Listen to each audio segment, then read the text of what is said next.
The warship Ironmaw was the largest vessel in the Volrath fleet. It stretched across the darkness of space like a sleeping giant made of metal and fire. Inside its walls, hundreds of Volrath warriors lived and worked. They were a proud species. They stood 8 feet tall with thick fur covering their bodies. Their eyes glowed golden in the dim light of the ship. Their claws could tear through metal. Their teeth could crush bone. Every other species in the galaxy feared them. But tonight, fear lived inside the Ironmaw itself. Alpha Kale stood in the medical bay. His massive hands pressed against the glass wall that separated him from his daughter. His claws left small scratches on the surface. He did not notice. He could not take his eyes off the small body lying on the bed inside. Nari was only 6 cycles old. She was tiny compared to the adult Volrath. Her fur was soft and silver, like moonlight on water. Her eyes, when they were open, sparkled with curiosity and mischief. She loved to chase the cleaning robots through the corridors. She loved to sit on her father's shoulders and pretend she was flying. She loved to ask questions about the stars, but now her eyes were closed. Her body shook with fever. Her breathing came in short, painful gasps. The machines around her beeped and flashed with warnings. Kale had conquered planets. He had destroyed enemy fleets.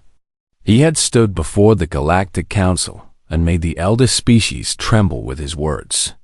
But none of that power could help him now. He was just a father watching his child die. The door behind him opened. Chief Healer Dao entered, his gray fur matted with exhaustion. He had not slept in 2 days. None of the medical staff had slept. They had tried everything. "Alpha," Dao said quietly, "I must give you my report." Kale did not turn around. "Speak." "The fever continues to rise. Her body temperature is now 4 degrees above normal. Any higher, and her organs will begin to fail." Dao paused, struggling with the next words. "Her immune system has turned against itself. It is attacking her own cells as if they were enemies. We have never seen this pattern before. Our medicines cannot stop it. Then find new medicines. We have searched every database in the fleet. We have contacted healers from 12 different species. No one has seen this sickness before. No one knows how to treat it." Kale finally turned. His golden eyes burned with a mixture of rage and despair. "You are telling me that all our technology, all our knowledge, all our power means nothing? You are telling me my daughter will die because of a fever?" Dao lowered his head.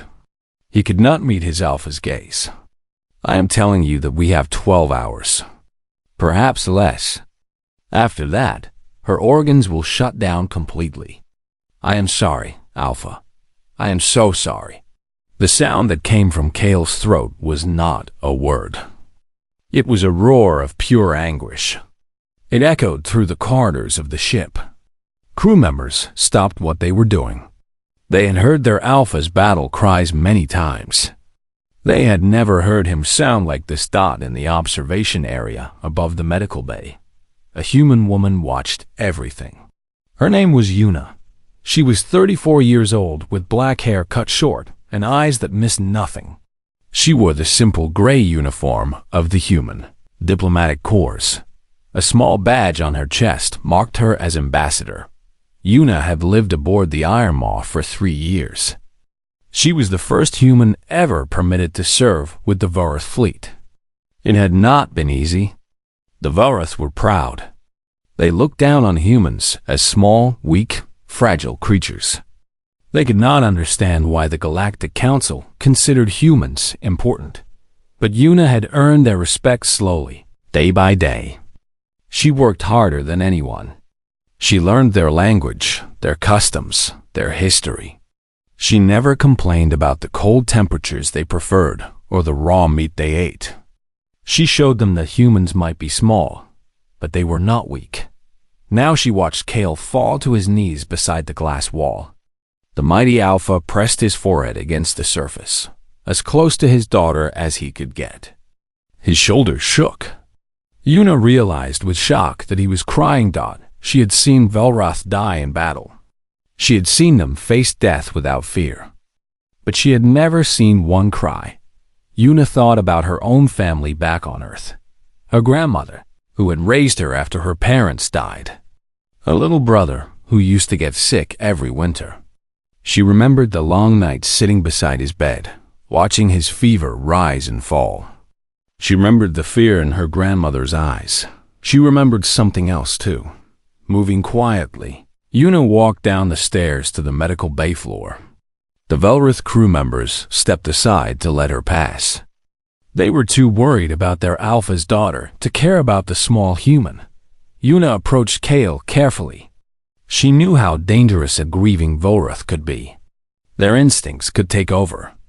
They might attack without thinking. "Alpha Kale," she said softly. He did not respond.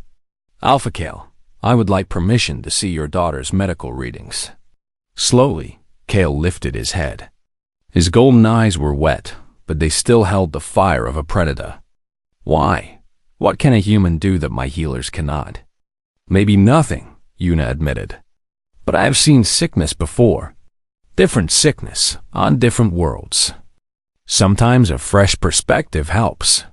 Kale stared at her for a long moment. Then he stood, towering over her small form. "If you waste my time with foolishness, human, I will throw you out of the airlock myself." Una nodded calmly. "I understand." She walked to the main display screen and began studying the data. Numbers scrolled past. Charts showed the rapid decline of Nari's vital signs. Cellular analysis revealed the chaos inside her small body. Behind her, Healer Dao made a sound of disapproval. "Ambassador, with respect, you are not trained in Velroth medicine. These readings will mean nothing to you." Yuna did not answer. She kept reading, her eyes moving quickly across the screen. Something was forming in her mind. A pattern she recognized. A memory from long ago.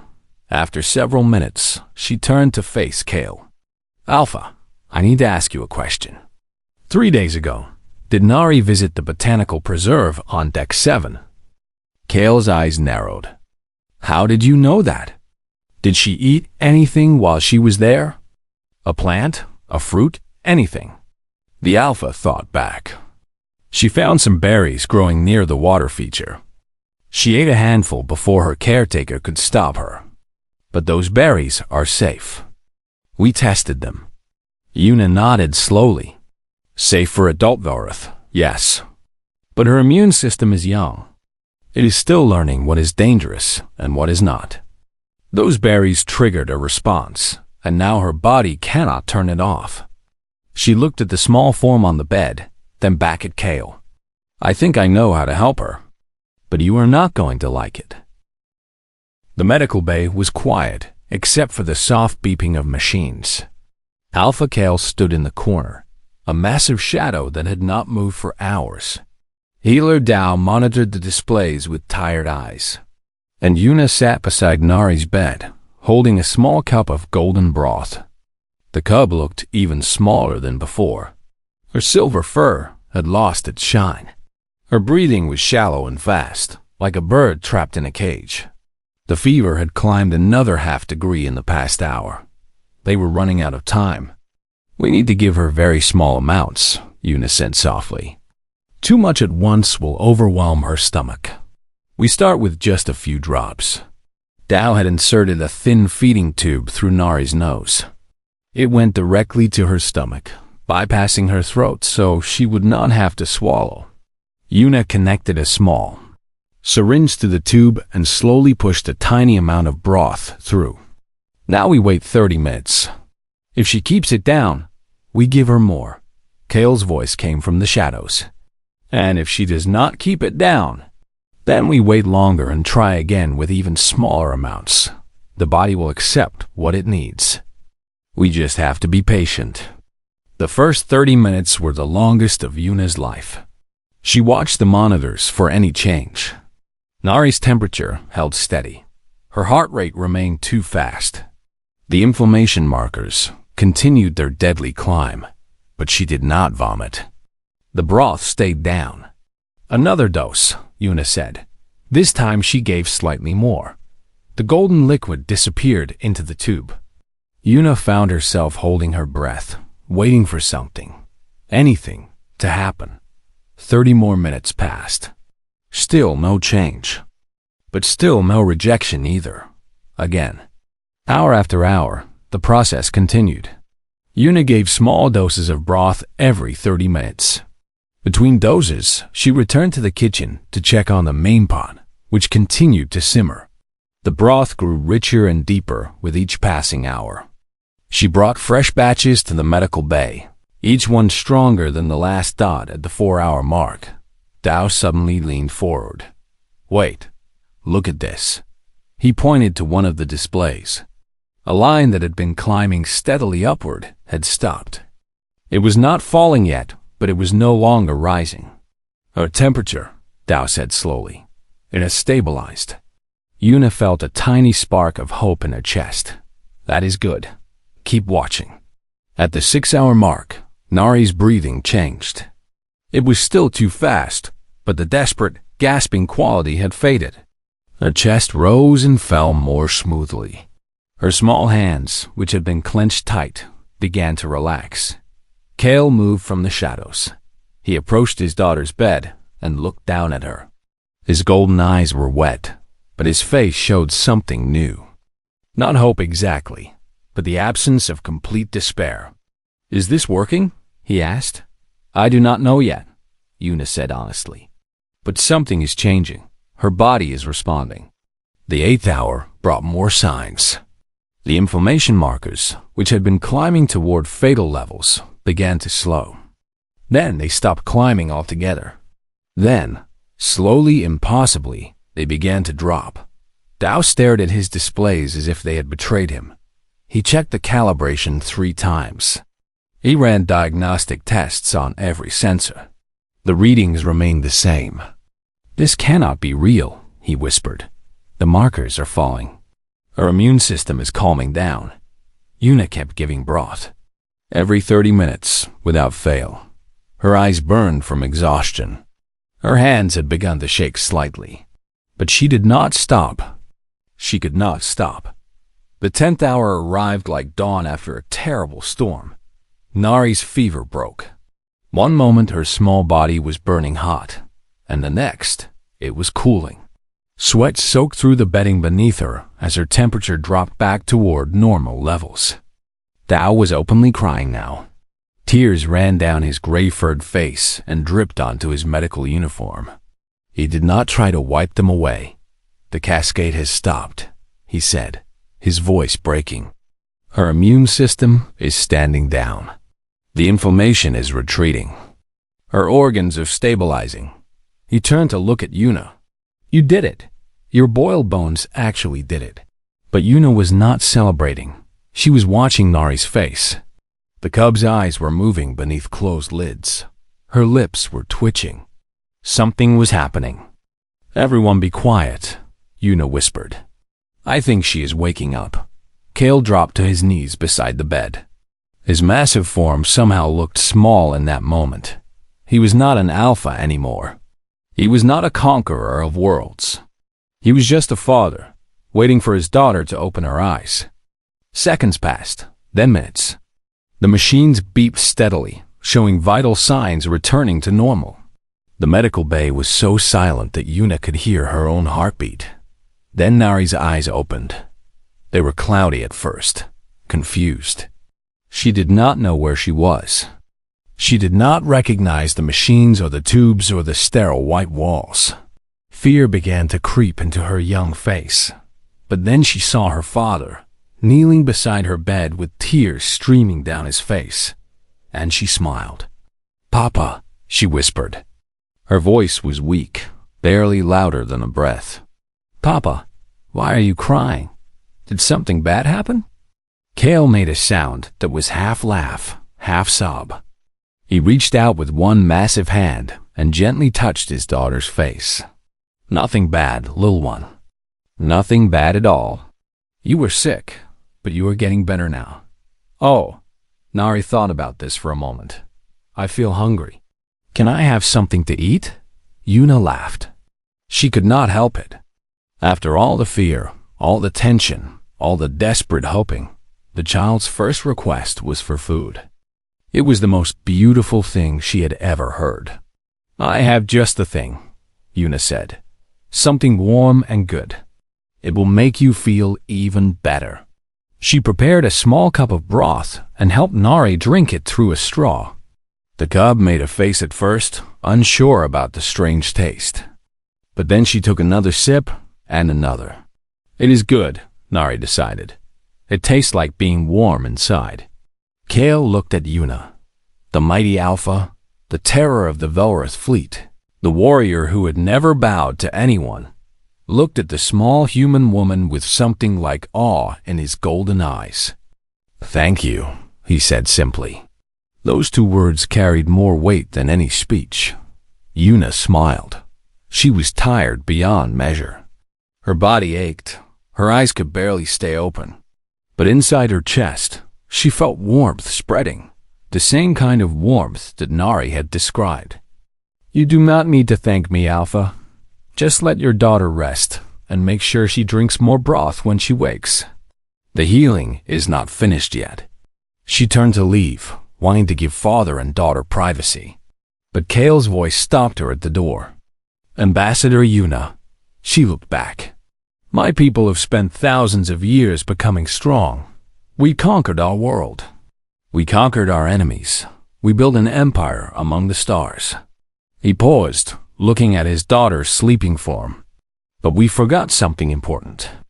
We forgot that sometimes the greatest strength is not about fighting. It is about caring. He met her eyes. Your people have not forgotten. I think maybe that makes you stronger than us in ways that matter most. Yuna did not know what to say. So she simply nodded and walked out of the medical bay, leaving the Alpha alone with his daughter and the gentle sound of machines singing their song of recovery. The medical bay was silent. Every Velroth in the room stared at the small human woman who had just claimed she could help. Healer Dao looked offended. His assistant healers whispered to each other. Even the machines seemed to pause their beeping. Alpha Kale stepped closer to Yuna. He was so tall that she had to tilt her head back to meet his eyes. His shadow fell over her like a dark cloud. Explain, he said. His voice was low and dangerous. Yuna did not step back. She had learned long ago that showing fear to a Velroth was the worst thing you could do. They respected courage, even in small creatures. Your daughter's immune system is trapped in a loop, she said. The berry she ate contained something her body did not recognize.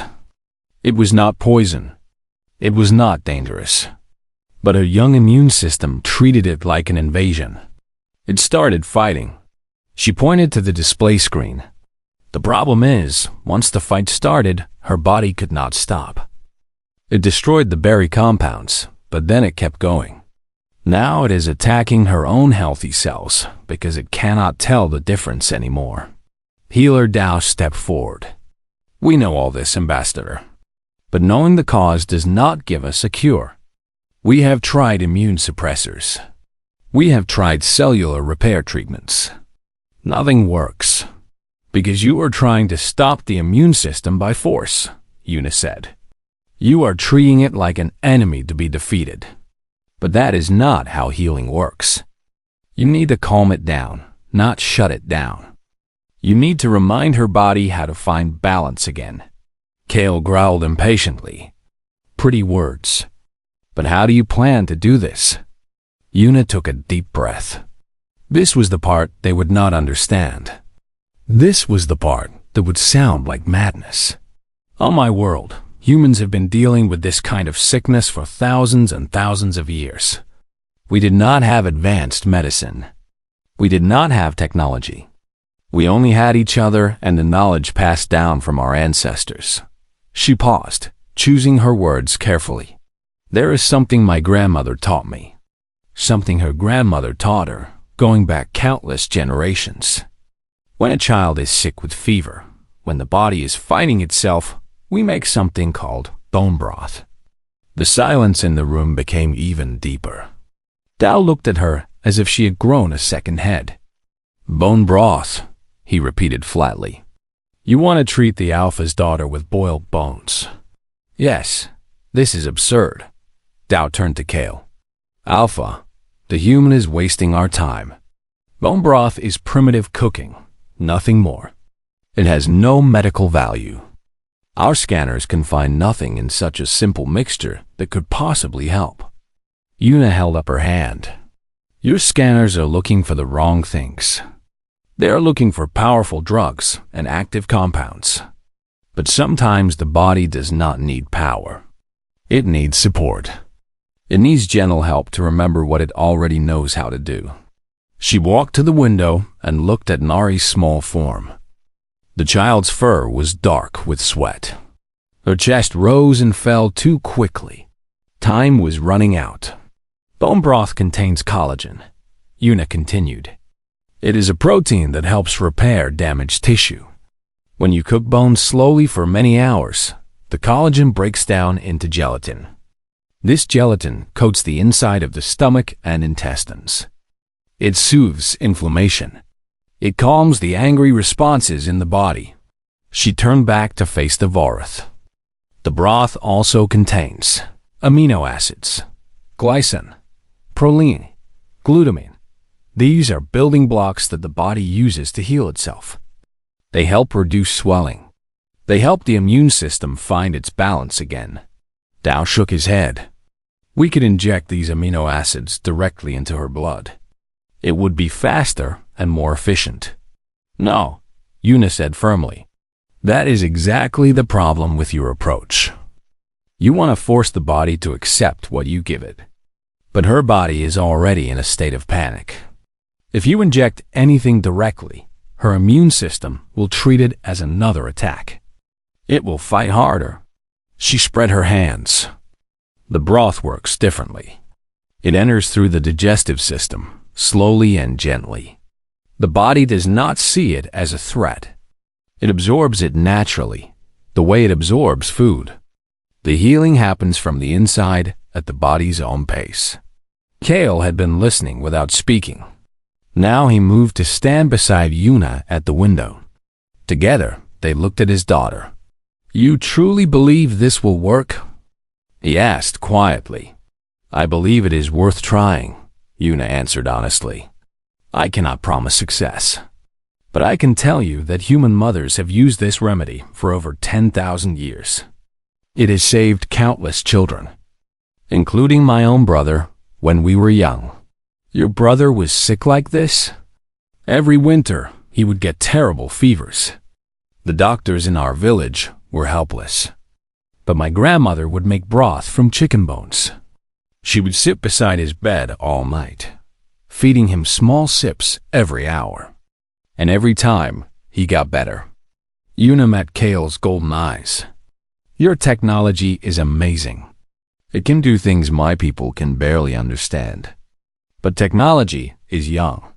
It has existed for a few thousand years. The wisdom of mothers caring for sick children is much, much older. Sometimes the old ways know things that science has forgotten to measure. Kale stood motionless for a long time. He was a warrior, trained to trust weapons and strength. He was a leader, trained to trust technology and logic. Everything in his experience told him this was foolish, but he was also a father. And his daughter was dying. Heal her, Dao, he said finally. Give the human whatever she needs. Dao's mouth fell open. Alpha, surely you cannot be serious. This is primitive nonsense. If word spreads that we treated your daughter with boiled bones instead of proper medicine, we will be the joke of the entire fleet. Kale turned slowly. His eyes had changed. The desperation was gone. In its place was the cold, hard gaze of the Alpha who had conquered worlds. My daughter has 12 hours to live. Your proper medicine has failed. The human offers me hope, even if it is strange hope. He stepped toward Dao, and the healer backed away. You will help her. You will give her everything she asks for. And if anyone in this room speaks of jokes or nonsense again, I will personally remove their tongue. Am I clear? No one spoke. No one moved. Good. Kale looked at Yuna. What do you need, human? Yuna allowed herself a small smile. Bones, as many as you can spare, and a very large pot. 1 week later, the news had spread across the galaxy. It started as a rumor among the Volrath fleet. The Alpha's daughter was saved by a human. Not by surgery. Not by advanced medicine. Not by the powerful technology that the Volrath were so proud of. By soup. By bones boiled in water, the way primitive creatures had done for thousands of years. Some laughed at first. They said it was a joke, a story made up by bored crew members. But then the official reports came out. Healer Dao himself wrote a paper about what had happened, describing every detail of the treatment. He admitted that he had been wrong to doubt. He admitted that science did not know everything. The paper spread through the medical community of 100 worlds. Doctors and healers read it with shock, then with fascination, then with a strange kind of respect. A human remedy, older than any of their civilizations, had succeeded where their technology had failed. The Galactic Council requested a formal report. Ambassadors from 12 species contacted Earth's government, asking for information about traditional healing practices. The Human Medical Archive, a collection of ancient remedies that most humans had forgotten, suddenly became the most requested database in the galaxy. On the Iron Maw, life slowly returned to normal. Nari grew stronger every day. Her silver fur regained its shine. Her eyes sparkled with their old mischief. Within a week, she was back to chasing cleaning robots through the corridors, driving the crew happily crazy. But something had changed on the ship. The Volrath looked at Yuna differently now. They no longer saw a weak, fragile creature who did not belong among warriors. They saw something else, something they did not have words for yet. Yuna stood on the observation deck, watching the stars drift past. She had barely slept in 7 days. First there was Nari's treatment, then the reports to write, then the endless calls from curious scientists across the galaxy. She was exhausted in a way she had never felt before. She heard heavy footsteps behind her, and did not need to turn to know who it was. Alpha Kale, she said. He came to stand beside her at the window. For a long moment, neither of them spoke. They simply watched the stars together. Two very different creatures sharing the same view of infinity. I have been thinking, Kale said finally, about what you did, about what it means. Yuna waited. My people have conquered many worlds. We have defeated many enemies. We have built ships that can destroy cities and weapons that can break moons. He paused. We have always believed that power comes from strength. The strong survive. The weak fall. This is the law of nature, the law of the universe. He turned to look at her. But you have shown me something different. You have shown me that there is another kind of power. The power to heal instead of harm. The power to care instead of conquer. The power of memory, of knowledge passed down through countless generations. Yuna smiled tiredly. Humans are not as strong as Volrath. We cannot run as fast or fight as well. In the wild, we would have been easy prey for any predator. We should have died out long ago, but you did not. No, because we learned to help each other. We learned to share knowledge, to teach our children, to remember what worked and pass it on. When one human discovered that certain plants could cure fever, she told her family. Her family told their neighbors. The neighbors told travelers. Within a few generations, the knowledge had spread across entire continents. She looked out at the stars. We survived not because we were strong, but because we were stubborn. We refused to give up, even when everything seemed hopeless. And we remembered. We remembered everything our ancestors learned, even the small things, even the simple things like boiling bones to make broth. Kale was quiet for a moment. Your people call this wisdom, I think. Some of us call it grandmother's teachings. Most humans have forgotten these old ways. We got distracted by technology, by progress, by the shiny new things that seem better than the old. But the knowledge is still there, sleeping in our books and stories, waiting for someone to remember. The Alpha nodded slowly. I have given orders to my fleet. From now on, human medical traditions will be studied alongside our own. We will learn your ancient remedies, even the ones that seem simple or primitive. We will not let pride blind us to wisdom again. Yuna felt a warmth in her chest that had nothing to do with the ship's heating systems. That is very generous, Alpha. It is not generosity. It is payment of a debt. Kale reached into his belt and pulled out something small. It was a pendant, made of polished metal shaped like a snarling Velroth face. This is the mark of the pack. Only Velroth can carry it. It means that you are family, protected by our laws, welcomed in our homes. No Velroth in the galaxy will ever raise a claw against you. He held it out to her. Take it. You have earned it 1,000 times over. Yuna accepted the pendant with trembling hands. It was heavier than it looked, warm from being pressed against Kale's chest. She did not know what to say. I am honored, she managed finally. More honored than I can express. You saved my daughter's life, Ambassador. Among my people, there is no greater gift. He placed a massive hand on her small shoulder, gently, carefully, as if afraid he might break her. You and your people will always have a place among the Velroth. Today, tomorrow, for as long as the stars burn. From somewhere behind them came the sound of small feet running. Nari appeared around the corner, slightly out of breath, her silver fur bouncing with each step. She was carrying a small bowl very carefully in both hands. Ambassador Yuna, she called out. I made you something. Yuna knelt down to the cub's level. What is it, little one? Nari presented the bowl proudly. Inside was a liquid that was trying very hard to be broth. It was slightly green and lumpy with floating bits of unknown origin. The smell was questionable. I asked Cook Dory to teach me how to make the healing soup, Nari explained. I wanted to make some for you, because you look tired and you said it makes people feel better. Yuna looked at the bowl. She looked at Nari's eager, hopeful face. She looked at Kale, who was trying very hard not to laugh. It is perfect, Yuna said. She took a small sip. It was quite possibly the worst thing she had ever tasted. She smiled anyway. Absolutely perfect. I feel better already. Nari beamed with pride. I am going to learn all the human healing ways. When I grow up, I want to help people like you help me. Papa says that caring for others is a kind of strength too. Is that true?